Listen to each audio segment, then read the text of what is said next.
നിന്റെ അലപ്പ് വേണ്ട, മിണ്ടായിരിക്കണേ. അവനാ അടികളെ. എടാ രഘുലേ,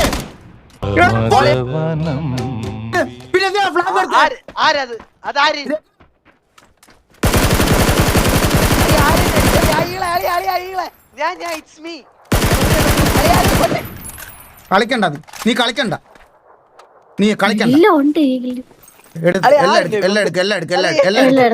ഇവൻ കളിക്കണ്ട കൂടെ, ഇവൻ കൂടെ കളിക്കണ്ട.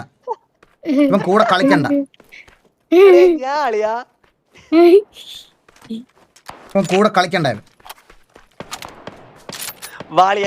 10,000 വട്ടം കോച്ച്, ഇതിൽ കൂടുതൽ എങ്ങനെ കോച്ച് പറഞ്ഞു കൊടുക്കണ ഒരാൾക്ക്? ഇത് അറിഞ്ഞോണ്ട് ചെയ്യണോ? ഇവൻ അറിഞ്ഞോണ്ട് ഓടാ. എണീച്ച് നീ കളിക്കണ്ട, നീ കളിക്കണ്ട. നമുക്ക് ബാക്കിലോട്ട് ഇറങ്ങിയാലോ?